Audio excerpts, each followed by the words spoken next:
forget to click also the notification bell so that you will be notified when a new learning video is being uploaded.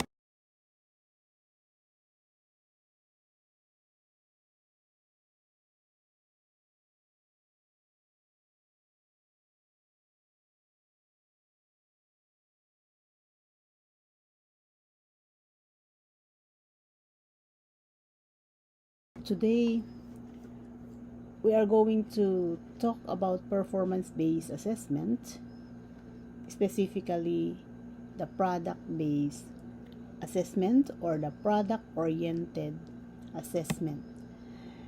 To guide us in today's discussion, you keep the following in mind. Okay? You always remember the following. Number 1, performance assessment can be product of and process-oriented. Students' performance may lead to a concrete product. Learning outcomes in the form of procedural knowledge require demonstration of the process or procedure. And lastly, performance tasks may be in the form of individual or group activity. So, what is product-based assessment? Product-oriented assessment is a kind of assessment wherein the assessor views the scores and scores the final product made and not on the actual performance of making the product. It is concerned on the product alone and not on the process. So, if you are going to assess the poster on indigenous culture in the Philippines by your grade 10 students, you focus on the poster itself. Rate it as product and get away from the process of how it was produced. So, I hope I made myself clear. Now, what is a product? A product is a tangible creation by a student that could take the form of maybe a poster, a drawing, invention, researches, etc., etc. Performance assessments are useful in assessing these products in order to gauge a student's level of understanding and ability. For example, asking a student to create an invention for a science class that incorporates Newton's law of gravity would be a way to assess the product and the student's knowledge of scientific principles. Also, a product refers to something produced by students, providing concrete examples of the application of knowledge. So, the end product is seen, it is touched or heard, we can smell it, we can read it, we can feel it. It is concrete. So, I repeat the keyword, concrete. Now, bear in mind that product-based assessment focuses on the product and not the process. So, in designing your product-based tasks, consider the competencies that needed to be addressed. Remember these competencies too in formulating your scoring rubrics. Always bear in mind that if you are preparing or if you are to prepare a product-based task or either a process-based task, you need also to consider formulating a scoring rubric. I've always been saying this. Okay. Let us look into the product-oriented learning competencies. The learning competencies associated with the products or outputs are linked with an assessment of the level of expertise manifested by the product. So, it gives special consideration as to how skillful each student is, because you do not expect that every students are skillful or pare-parehas sila ng kakayahan. Agpapada dati amu or agpapada dati laing, agpapada dati kaya nga aramiden. Alright? So, product-oriented learning competencies target at least 3 levels. So, we have here the novice or beginner's level. Level 2 would be skilled level. And level 3 would be expert level. These 3 levels, you can find it within a class, no? Like, if you are going to ask your students to prepare a slogan, maybe some of them would be novice, the other student is skilled, and you can find a group of expert students in the expert level. So, there are other ways to state product-oriented learning competencies. For instance, we can define learning competencies for products in the following way. So, for level 1, the novice or beginner's level, okay, we may say, does the finished products illustrate the minimum expected parts or functions? Okay, so you may ask some question, no? In order for you to determine whether the level of students is level 1, 2, or 3. Okay. Level 2, does the finished products contain additional parts and functions on top of the minimum requirements? So, in level 1, you are just looking for the finished product with a minimum expected parts or functions. Okay? Level 2, you are expecting for additional parts and functions on top of the minimum requirements. And then, the level 3 or the expert level, does the finished products contain the basic minimum parts and functions, have additional features on top of the minimum, and is aesthetically pleasing? You look into the aesthetics, no? Yung ganda. Because it is a product, nakikita, no? Maganda ba sa paningin yung una mong pagtingin? So, for the novice level, you illustrate the product, okay, with the minimum expected parts, and then skilled level, it contains additional parts or functions on top of the minimum requirements, and then the expert level, the finished product contains the basic minimum parts at the same time. It has additional features, and, of course, yung aesthetics niya, yung ganda niya, pleasing siyang tingnan. So, you see, as you move on, nadadagdagan yung hinahanap mo sa isang tasks or sa isang output. Okay? So, but always remember again that such levels corresponds to Bloom's taxonomy in the cognitive domain, in that they represent progressively higher levels of complexity in the thinking processes. So, if you look into the example that we had a while back, papataas yung antas, di ba? So, ganoon kasi yung turo sa atin ni Bloom's, di ba? Na dapat papataas dapat yung antas. Hindi tayo nag-stay lang doon sa simple lang or doon sa knowledge based only. Okay, so, let us look into this example. Look at this, okay? So, example would be the desired product if you are requiring your students to make a scrapbook illustrating the historical events of EDSA 1. Example, your learning competencies would be the final product to be submitted by the students must, okay, here we go. Look at this.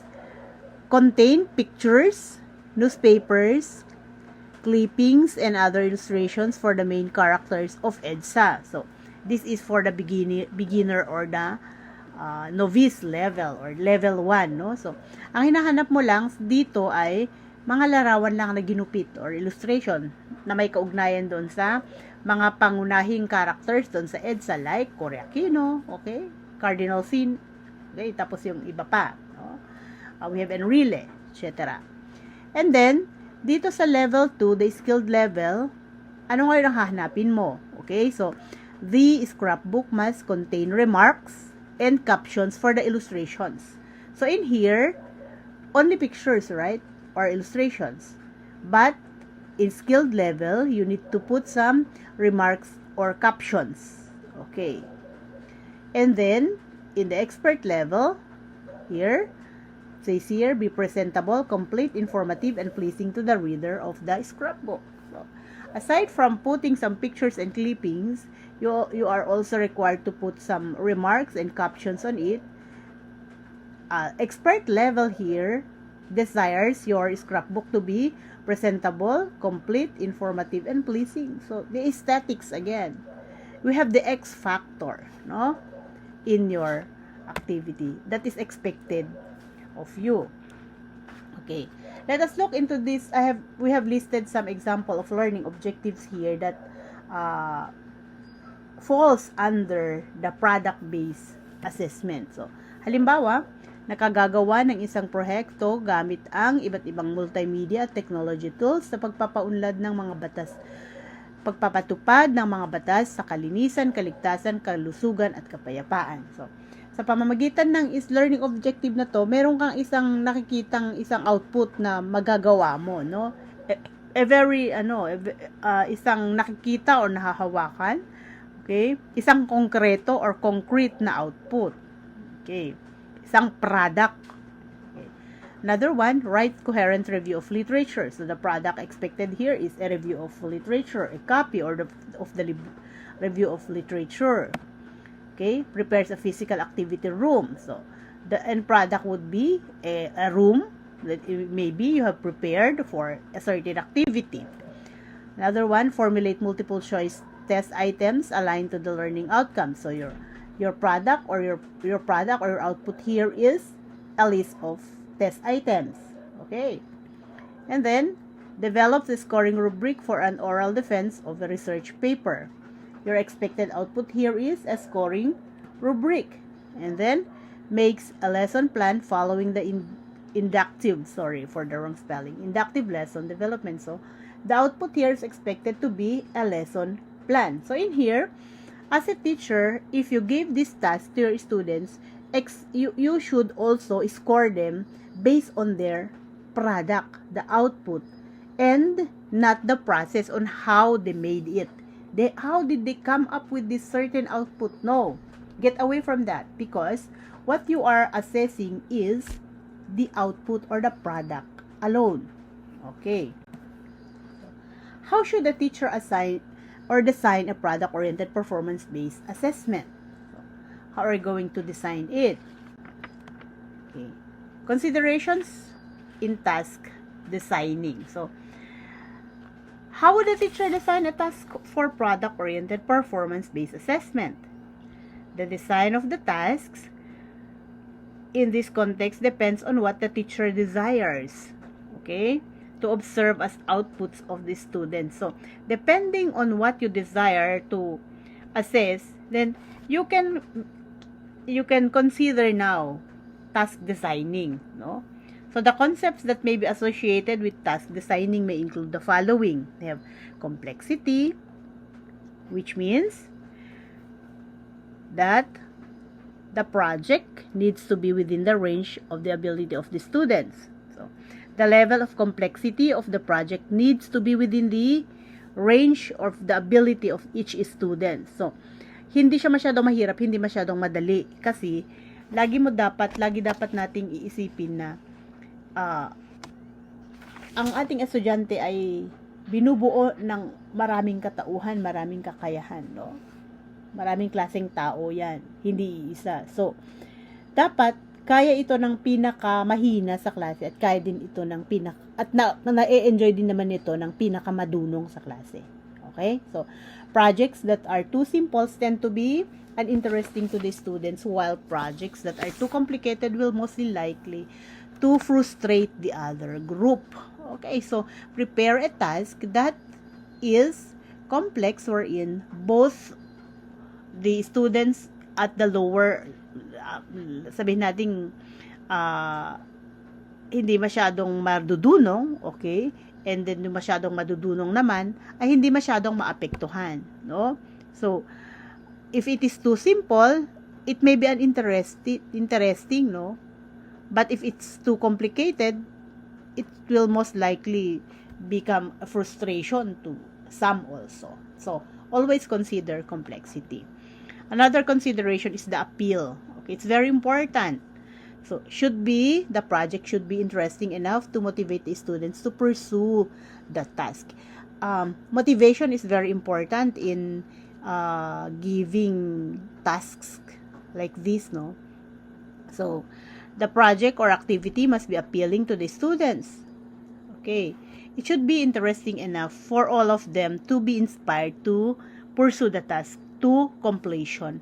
It should lead to self-discovery of information by the students. So, be sure that at least the activity that you are preparing should be interesting to everyone.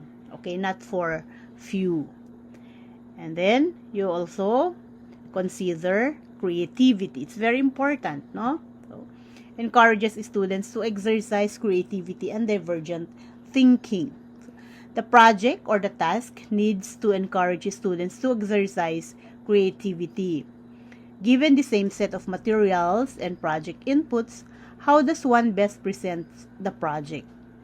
It should lead the students into exploring the various possible ways of presenting the final output. Okay, so isn't it that if you are giving a task or a product-based task, you give one activity only so that everyone among your class will do the activity, that lone activity, no? So pare-parehas lang sila, parehas ang gamit, okay, pare-parehas lang yung process din na gagawin, okay, maybe magkakaiba yung prosesong gagawin, pero parehas ang gamit, pare-parehas ang expected output, no? Pare-parehas ang rubric na gagamitin mo, and then the students will present the best of their abilities, no? They will gonna explore various possible ways in order to present the final output at the very end of their own, no? Of the best that they can give. And the last consideration would be goal-based. There. The project is designed to attain a learning objective. So, finally, you as a teacher must bear in mind that the project is produced in order to attain a learning objective. It is always based in the learning objective. We should not design a task which has nothing to do with the learning objective. Okay. Thus, projects are assigned to students not just for the sake of producing something, but for the purpose of reinforcing learning. Okay, so why are you asking your students or requiring your students to prepare or to design a poster? No? Maybe you ask them to design a poster based on the theme of the poem that you let them read, right? So that is reinforcement. So always design some activities that are appealing. Okay, you consider also the complexity, the range, no? It should be complex, meaning it should work within the range of other students. Creativity, which means it encourages students to exercise their creativity or their own manner in exploring possible ways in presenting their final output. And goal-based meaning the project that you are going to design should be what? Something that can help you attain the learning objective. Okay. So that's the consideration in tasks designing.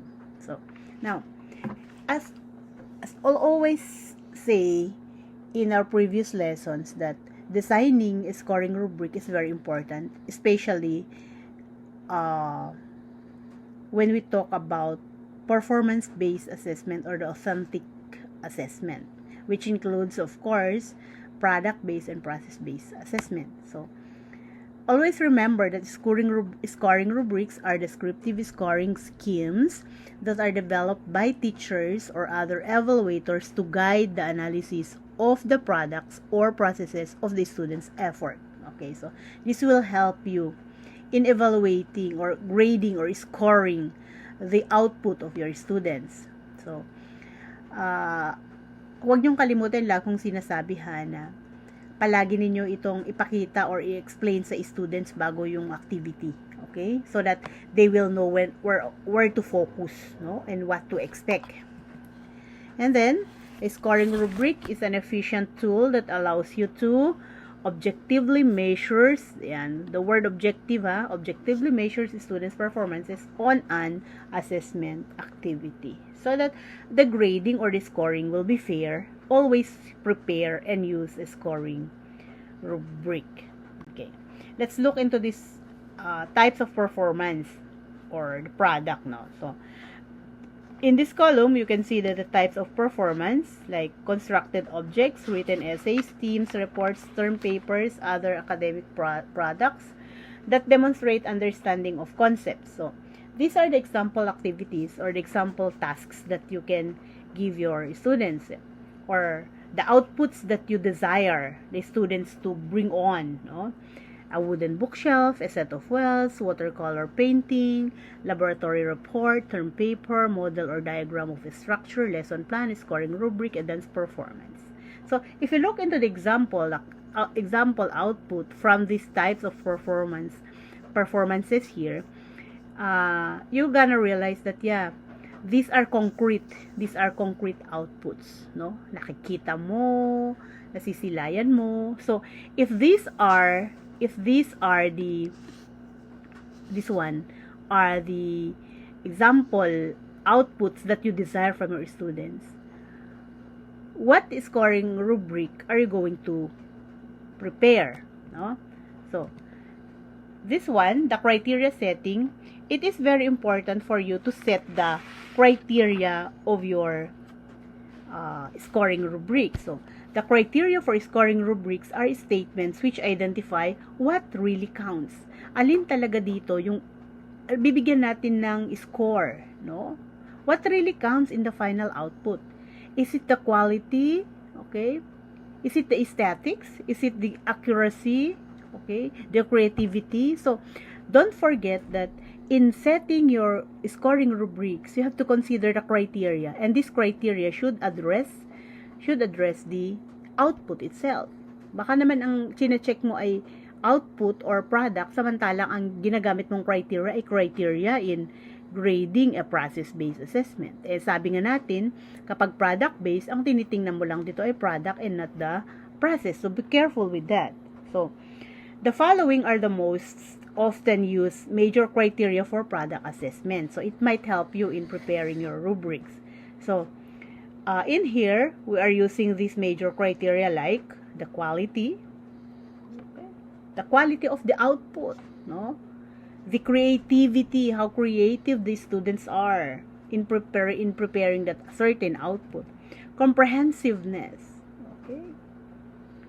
If they are performing specifically, or they are writing an essay, no?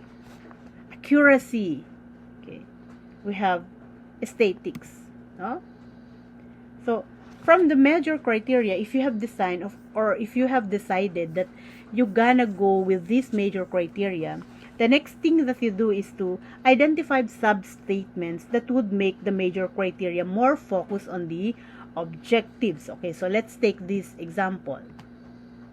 Okay, so for instance, if we are scoring an essay on 300 years of Spanish rule in the Philippines, so under quality, ito yung criteria, this one is the criteria quality, you are going to make some sub-statements that would, make the major criteria more focused, no? Para mas alam mo kung alin ang titingnan mo. Pag quality ba, alin ang titingnan mo dito pag quality ang pinag-uusapan. So, you may of course write it down so that it will be your basis in scoring. So, it may possess the following sub-statements. So, you may always decide that the essay should be, okay, here, number 1, interrelates the chronological events in an interesting manner. Okay, the essay should identify the key players in each period of the Spanish rule and the roles that they played, and succeeds in relating the history of the Philippines Spanish rule. So, if you have written these sub-statements, if you are going to grade or score the students, you will look this one, hahanapin mo ito sa essay. Is there interrelationship or of the chronological events in the essay? Okay. Did the student identify the key players in each period? Okay. Or did he succeed in, is he very successful in relating the history of the Philippines in the essay? So, you have to find out if these three is with the essay, and that is the quality. So, pwede ka na ngayon mag-rate. Kung ang highest ay 10, kung nakita mo naman itong lahat, o baka gusto mong bigyan ng 9 or 8, depende. So, and then, you can do it the same with creativity, comprehensiveness, accuracy, and aesthetics. So, you can now rate these as professional, not quite professional, or novice. So, you're going to make now if you have already made the criteria, no? Gagawin mo na yung rubric mo. Okay? Paano ang scoring mo ngayon? Is it bracket 5 to 10, 10 to 15, and then 15 to 20? Okay? For rated professional, not quite professional, and novice. Okay? So, it's up to you to decide.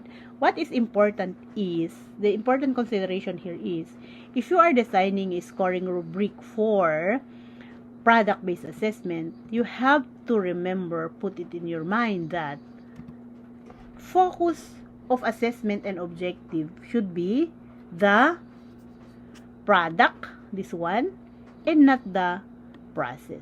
So that, in making your criteria, you have to consider that that criteria is assessing the product and not the process. I hope that I make myself clear. Okay, so remember, product-based assessment is what? Focusing on the product and not the process. Okay, so if you have some questions about our lesson for today, don't forget to send me a message in our platforms. We have the Facebook account, our official Facebook account, the Instagram, we have Twitter account, and of course, our official YouTube account is Ma'am Astrid's Classroom. Thank you so much for staying with me and for watching this lesson for this afternoon. So, remember, sa ating classroom, lahat ay matututo kahit magkakalayo. I'll see you in the next video. Always take care, learn to read, don't forget to love yourself. That is the best thing that you can do to yourself. Bye! I'll see you. Ingat kayo.